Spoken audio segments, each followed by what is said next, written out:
साल कृष्ण जन्माष्टमी का जो पूजन है उसका शुभ मुहूर्त क्या है? सबसे अच्छा मुहूर्त तो रात्रि के 12 बजे से लेकर के 1 घंटा पहले 24 मिनट मतलब पहले से शुरू होता है। व्रत का क्या विधि विधान रहेगा, किस तरह से व्रत रखा जाए? 15 तारीख की रात्रि से व्रत शुरू हो गया। जन्माष्टमी पर दान पुण्य का खास महत्व होता है। जो भी उत्सव है उन सब पे दान का महत्व है। जन्माष्टमी की अगर धार्मिक महत्व मान्यता के बारे में बात करें, जन्माष्टमी की धार्मिक मान्यता तो देखिए ऐसा है।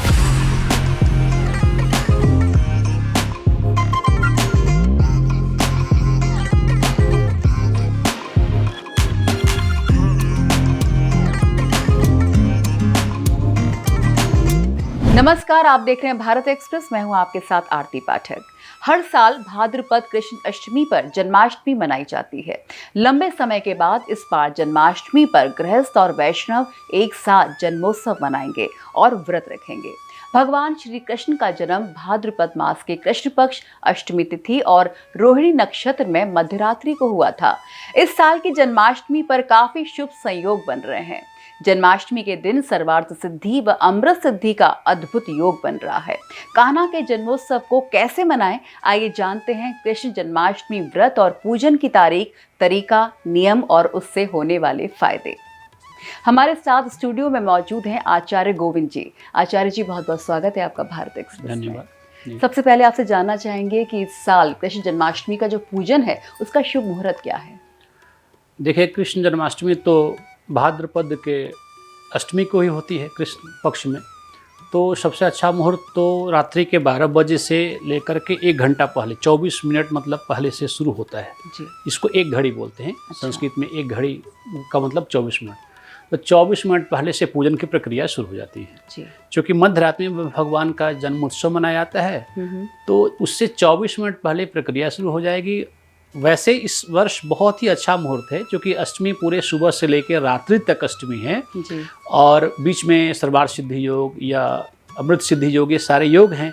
तो इस बार की जन्माष्टमी बहुत ही अच्छी है और सुबह से लेकर शाम तक के बीच में रात में तक कभी भी पूजन कर सकते हैं जी। जिसमें विशेष करके मध्यरात्रि के 24 मिनट से पहले से शुरू हो जाएगा और मध्यरात्रि 12:24 मिनट के बाद तक होता रहेगा जी। अब बात कर लेते हैं व्रत को लेकर। श्री कृष्ण जन्माष्टमी पे कई लोग व्रत भी रखते हैं, हमारे तो परंपरा भी है। तो व्रत का क्या विधि विधान रहेगा, किस तरह से व्रत रखा जाए जिससे और ज्यादा फायदा हो? जी, व्रत तो जैसे जन्माष्टमी इस वर्ष 16 तारीख को पड़ रही है, तो व्रत का जो शुरू हो जाता है वो एक दिन पहले से ही शुरू होगा जी। 15 तारीख की रात्रि से व्रत शुरू हो गया और उसके बाद 16 तारीख को, वैसे तो व्रत करने के बहुत सारे नियम हैं। बहुत सारे लोग निराहार करते हैं। वैष्णव में बहुत सारे संप्रदाय हैं। वैष्णव में 4 संप्रदाय हैं। तो अलग अलग संप्रदायों के लोग अलग अलग तरीके से मनाते हैं, लेकिन बहुत सारे लोग निराहार होके बिना जल के ही मनाते हैं। लेकिन नॉर्मली जो है व्रत करके उस दिन जल या फलाहार की चीज़ें ले सकते हैं, उसमें कोई दिक्कत नहीं है। हाँ, व्रत का बस मतलब एक ही है। व्रत का मतलब सिर्फ इतना नहीं है कि भूखे पेट रहना, निराहार रहना। व्रत का मतलब ये है, व्रत का दूसरा नाम संकल्प होता है, प्रतिज्ञा जिसको बोलते हैं। तो प्रतिज्ञा क्या है, संकल्प क्या है कि आज चूँकि बहुत ही अच्छा सौभाग्य वाला दिन है, भगवान परमात्मा का आज जन्मोत्सव है, इसलिए आज हमारी ये व्रत है, हमारी ये प्रतिज्ञा है, ये संकल्प है कि आज हम भगवान की पूजा में, भजन में बिल्कुल लीन रहेंगे, असत्य भाषण नहीं करेंगे, किसी के लिए बुरा नहीं सोचेंगे, कोई जीव हिंसा नहीं करेंगे और सत्य का आचरण करें और भगवान का भजन करेंगे, नाम का जप करेंगे। और पूजन करने की बहुत सारी विधि है, जो जिस प्रकार से जितनी सामग्री उपलब्ध हो, जितना समय उपलब्ध हो, उस समय के अनुसार, सामग्री के अनुसार वो भगवान का अर्चन करे और भगवान के जप करे, भगवान की चिंतन करे। यही मुख्य जप का, ये व्रत का उद्देश्य है जी। और आपने भी जिक्र किया पूजा की विधि के बारे में, तो इस बारे में बताइए कि जन्माष्टमी की बड़ी खास पूजा होती है, किस विधि विधान से इस पूजा को किया जाता है? जन्माष्टमी की पूजा देखिए मुख्य रूप से 16 प्रकार से की जाती है, जिसको हम लोग 16 प्रकार पूजन बोलते हैं। और भगवान कृष्ण को पूजन बहुत अच्छे से करना, भगवान कृष्ण क्या है, ऐसे हमारे देवता हैं जिनको बहुत अच्छी पोशाक, फूल मालाएँ, श्रृंगार, मक्खन, मिश्री, ये सब पसंद है। तो इसलिए भगवान को 16 प्रकार से पूजन करना है।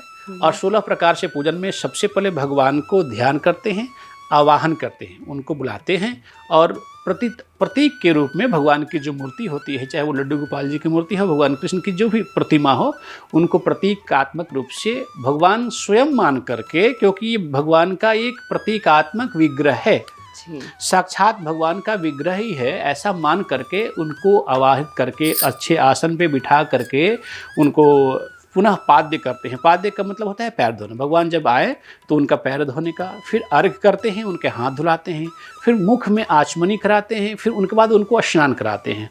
स्नान कराने के बाद पुनः उनको दूध से स्नान, दूध स्नान होता है, फिर दही से स्नान कराते हैं, पुनः घृत से स्नान कराते हैं, शहद से स्नान कराते हैं, और फिर शर्करा से स्नान कराते हैं, पंचामृत से स्नान कराते हैं। इन सब विधियों से स्नान कराने के बाद गंधोदक है, चंदन इत्यादि के इत्र से, जल से, गुलाब जल से, सब प्रकार से जो जितना कर सके उस प्रकार से उनका स्नान कराने के बाद फिर उनको नवीन वस्त्र, नया वस्त्र पहनाते हैं।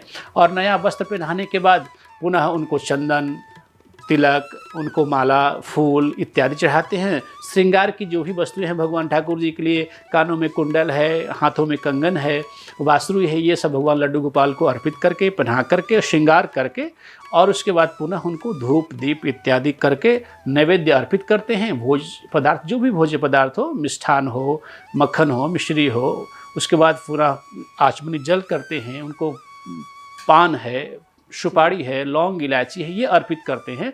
और अर्पित करने के बाद पुनः दक्षिणा रूपी में जो कुछ कमी हो गया हो उसके लिए कुछ दक्षिणा भी अर्पित करके रखते हैं भगवान के सामने, और पुनः प्रार्थना करते हैं। प्रार्थना के बहुत सारे नियम हैं, प्रार्थना के बहुत सारे मंत्र हैं।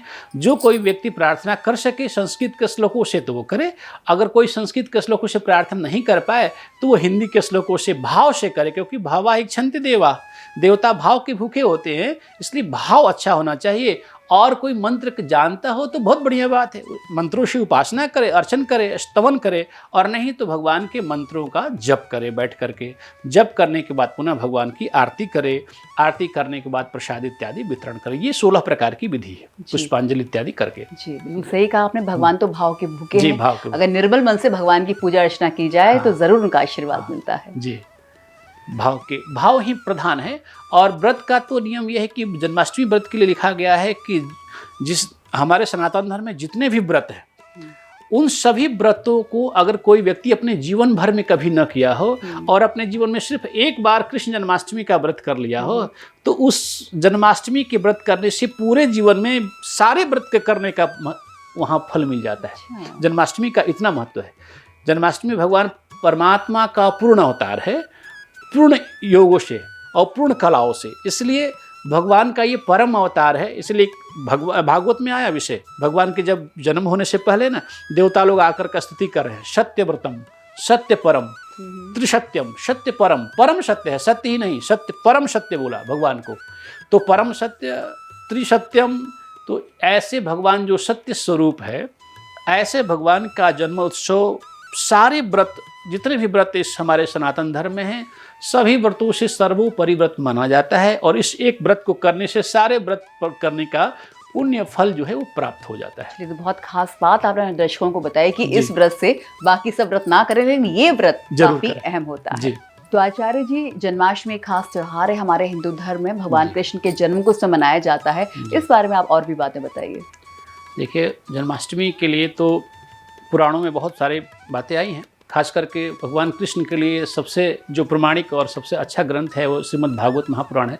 वैसे हरिवंश पुराण में भी और भी कई जगह है, लेकिन श्रीमद् भागवत महापुराण में वैसे तो हम लोग जन्माष्टमी भाद्रपद महीने के, भादो महीने के कृष्ण पक्ष में अष्टमी तिथि को मनाते हैं।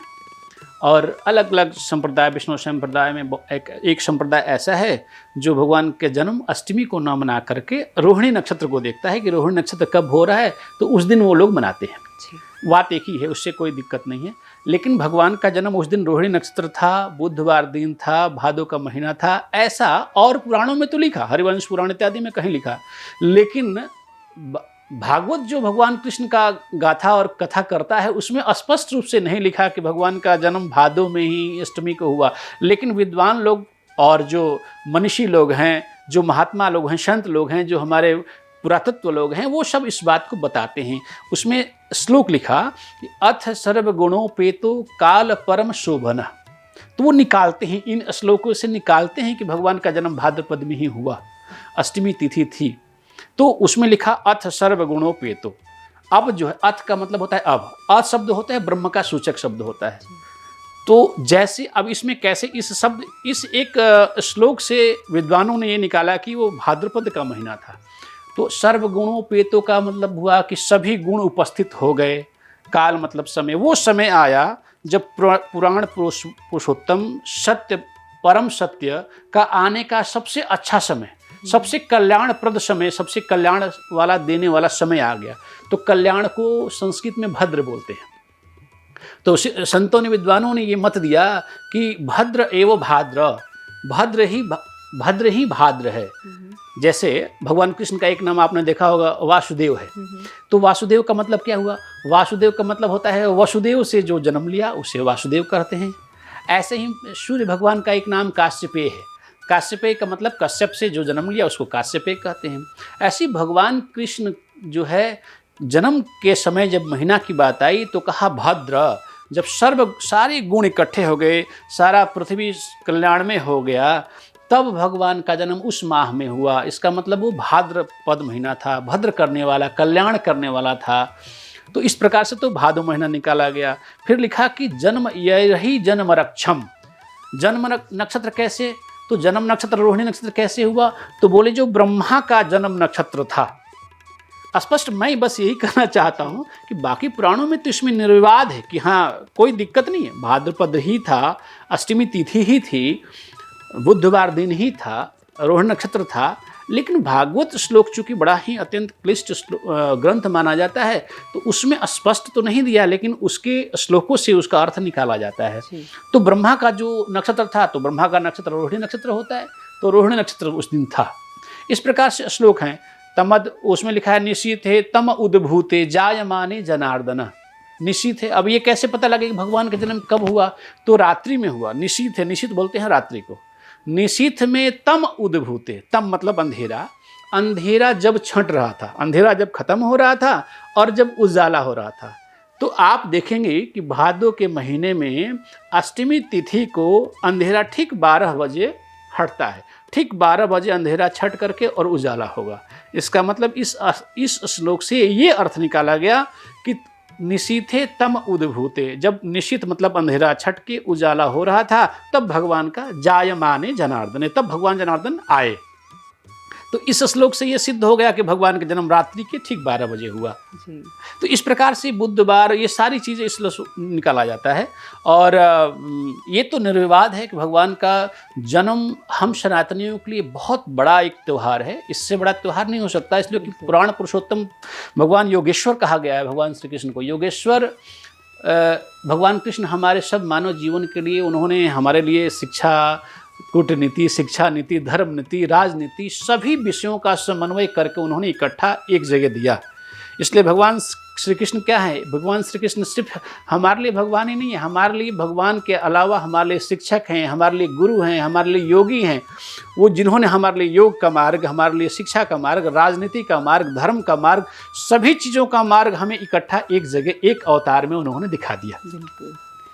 गुरु हैं, भगवान है, सखा है, भगवान श्री कृष्ण के तो बड़े रूप हैं। हाँ जी जी, बहुत रूप हैं। आचार्य, जब ये बताइए कि जन्माष्टमी की अगर धार्मिक महत्व, मान्यता के बारे में बात करें तो उसके बारे में क्या खास है? जन्माष्टमी की धार्मिक मान्यता तो देखिए ऐसा है, मैंने अभी उसी के लिए बताया कि धार्मिक मान्यता ये है कि जब जहाँ जिस धर्म की सर्वे सर्वा, हम लोग चूँकि सनातन धर्म है, तो सनातन धर्म के सर्वे सर्वा हम भगवान को मानते हैं। भगवान अन्य समय में अलग अलग रूपों में आते हैं। अब भगवान देखिए, भगवान तो बराह रूप लेके आए, नृसिंह रूप लेके आए, सारे रूप लेके आते हैं। लेकिन इस जन्माष्टमी का महत्व इसलिए बढ़ जाता है कि इस जन्माष्टमी में भगवान स्वयं पूर्ण रूप लेकर के 16 कलाओं के साथ आए और इस अवतार में वो सारी चीज़ें की जो अन्य अवतारों में नहीं किए। आप देखेंगे तो भगवान राम के अवतार में जब आए तो राम अवतार में भगवान का ऐसा एक संयमित था, मर्यादित था, जीवन मर्यादित था, धर्मानुचारित था, हर चीज़ों से, धर्म से, आचरण से युक्त था, मर्यादित था, गांभीर्य था वो जीवन। लेकिन भगवान कृष्ण का जीवन अगर आप देखते हैं तो आपको लगता है कि भगवान कृष्ण के अंदर धर्म भी है, नीति भी है, मर्यादा भी है, उल्लास भी है, प्रेम भी है, रास भी है। भगवान ने रास किया। अब बताइए, भगवान रास एक साथ कई करोड़ गोपियों के साथ भगवान रास कर रहे हैं, यानी एक अवतार में भगवान ने सारे जीवन के रस, तत्व, ज्ञान, धर्म, सब चीज़ों का एक ही जगह प्रदान किया। इसलिए ऐसे पुराण पुरुषोत्तम परमात्मा सत्य रूपी जो भगवान श्री कृष्ण हैं, इनका जन्मोत्सव हमारे लिए बहुत मायने रखता है और हमें इसे बहुत धूमधाम से मनाना चाहिए। बिल्कुल, बहुत धूमधाम के साथ ही पूरे देश भर में जन्माष्टमी को मनाया भी जाता है। बहुत सही कहा आपने। और एक सवाल मैं आपसे और जानना चाहूँगी, वैसे हमारे हिंदू धर्म में दान पुण्य का बहुत महत्व है, हर साल पूरे साल लोग करते ही रहते हैं, लेकिन जन्माष्टमी पर दान पुण्य का खास महत्व होता है। जी हाँ, हमारे यहाँ तो हर जितने भी त्यौहार हैं, जितने भी पर्व हैं, जो भी उत्सव हैं, उन सब पे दान का महत्व है। क्योंकि दान एक ऐसी चीज़ है जो बाबा तुलसीदास कर रहे हैं कि एन केन विधि दान करहि कल्याण। कल्याण करने का कोई मार्ग अगर इस कलयुग में है तो वो दान है। क्योंकि कलयुग में तप, ज्ञान, सत्य, धर्म, योग का आचरण करना बड़ा मुश्किल है और वो होना मुश्किल है। अभी मान लीजिए कलयुग में ऐसा कोई तो है नहीं जो तप कर सके बैठ के हजारों वर्ष। धर्म का आचरण करना भी बड़ा मुश्किल है। तो इसलिए शास्त्र कहते हैं कि कलयुग ऐसा युग है कि इसमें दान ही एक ऐसा चीज़ है जिसमें कल्याण हो सकता है। इसलिए हम दान कब करें, किसको करें, तो उसके लिए हमारे यहाँ पर्व त्यौहार खास करके कोई खास, अब जैसे हमारे लिए कृष्ण जन्माष्टमी बहुत ही पवित्र त्यौहार है, तो ऐसे पुण्य समय में कुछ दान करना उस दान की महत्ता 100 गुना बढ़ा देता है। तो क्या कुछ प्रक्रिया होती है इसमें जन्माष्टमी में दान पुण्य की, कुछ खास प्रक्रिया होती है? नहीं, प्रक्रिया ऐसा कुछ, दान तो कुछ भी किया जा सकता है। दान तो जो व्यक्ति की इच्छा करे वो दान कर सकता, प्रक्रिया कुछ नहीं है। दान देने की बस प्रक्रिया यही है कि जो आपकी इच्छा करे, जो आपकी समर्थता हो और जितनी समर्थता आप रखते हो, आप अन्न, जल, वस्त्र, आभूषण, स्वर्ण, चांदी, जो जिसकी जैसी अपनी व्यवस्था है उस व्यवस्था के अनुसार दान कर सकता है। चूँकि ये उत्सव इतना पवित्र है, ये अवसर इतना पवित्र है कि इस पवित्र अवसर पे दान दिया हुआ अक्षय होता है, इसलिए दान देने का बहुत महत्व है। बिल्कुल, बहुत बहुत शुक्रिया आचार्य जी इस पूरी बातचीत के लिए आपका। आपने बहुत अच्छी तरह से दर्शकों को समझाया कि जन्माष्टमी के अवसर पर किस तरह से पूजा विधि विधान करना है, व्रत कैसे रखना है, पूजन की तारीख, तरीका और नियम क्या कुछ होते हैं। धन्यवाद।